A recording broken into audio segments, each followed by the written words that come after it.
back to my videos. Today I will explain about the present continuous tense. So let's see. Present continuous tense. Rumusnya subject,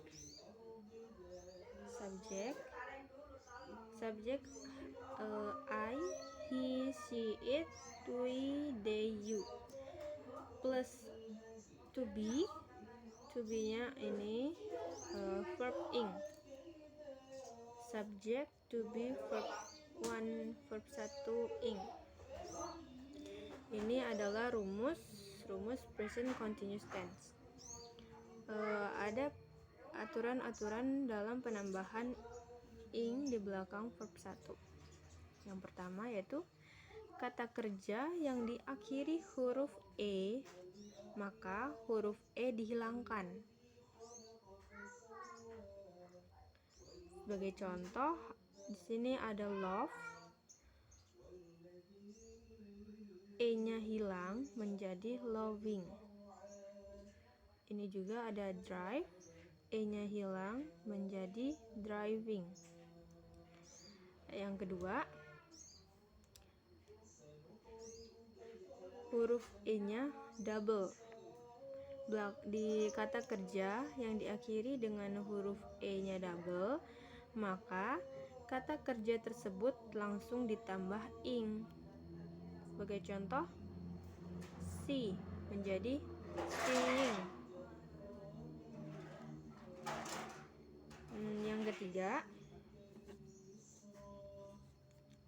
Yang ketiga yaitu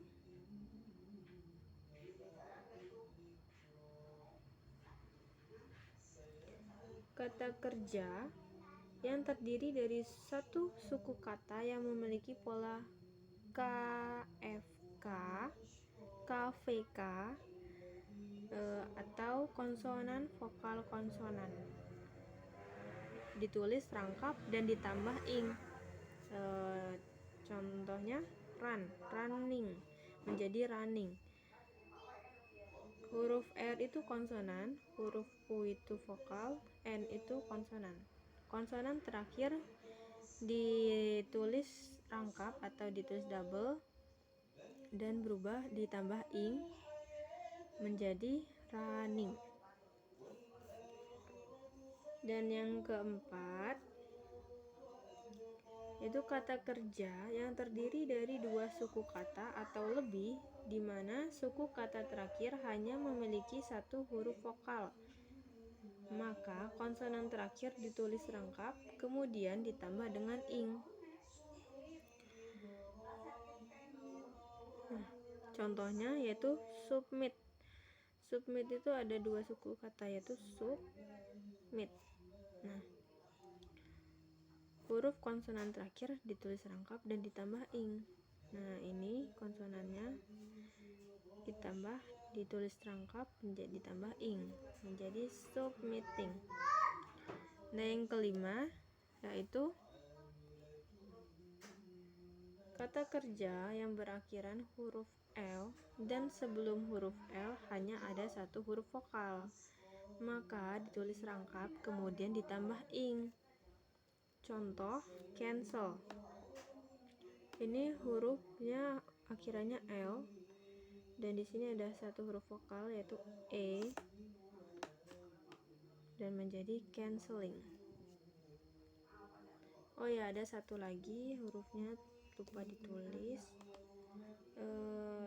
Maksudnya satu aturan lagi yaitu kata kerja yang berakhiran huruf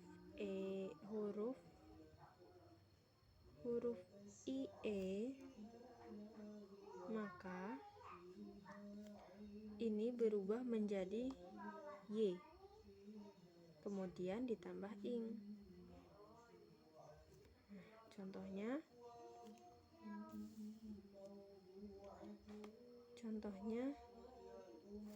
die menjadi dying. Lie menjadi Flying.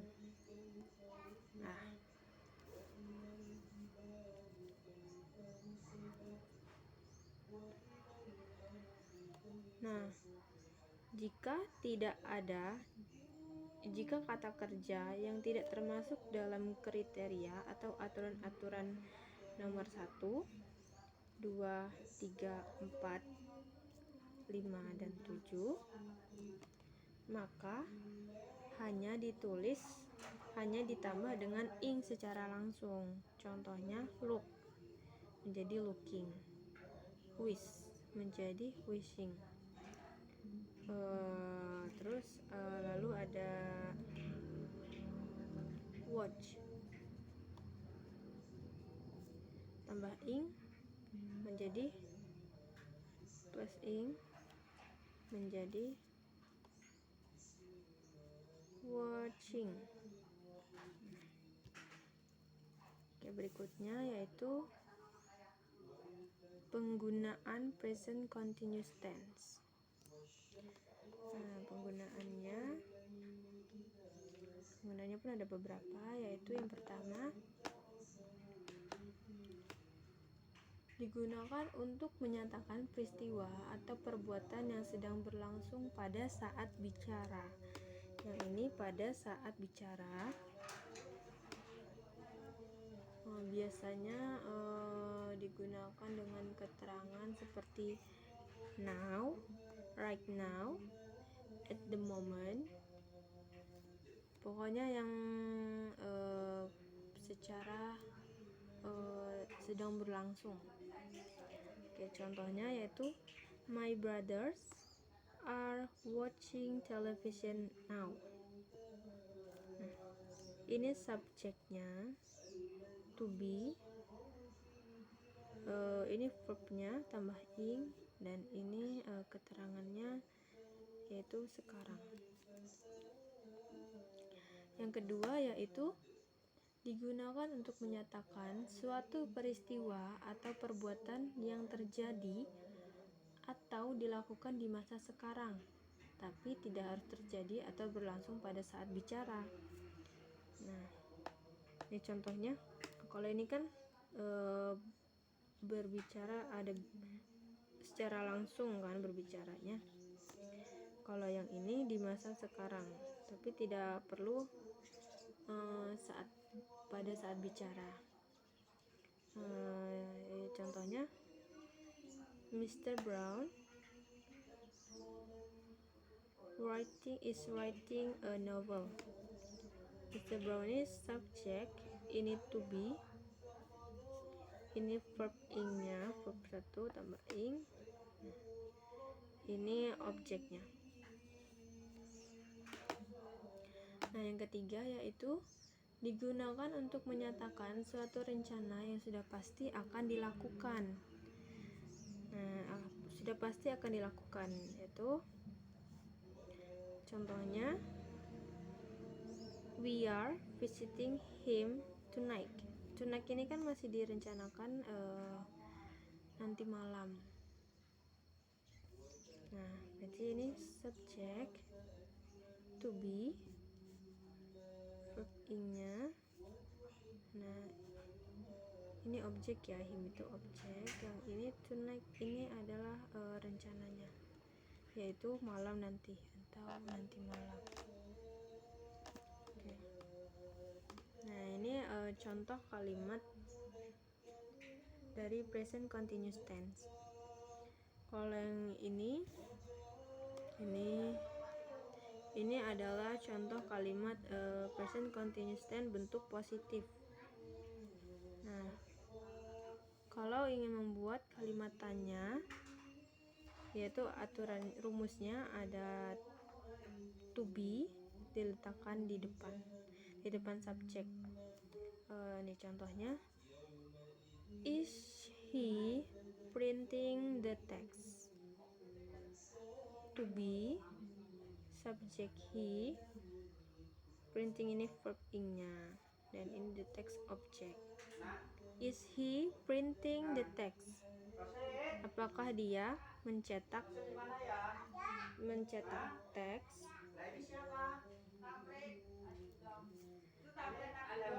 Yang kedua yaitu ada are you eating my chocolate? Are itu to be, you subject, eating verb 1 ing, my chocolate itu objeknya. Yang terakhir yaitu kalimat negatif. Kalimat negatif yaitu kalimatnya ditambahkan not di belakang subjek. Maksudnya kalimatnya ditambahkan not di belakang to be. Sebagai contoh, I'm not studying math. I'm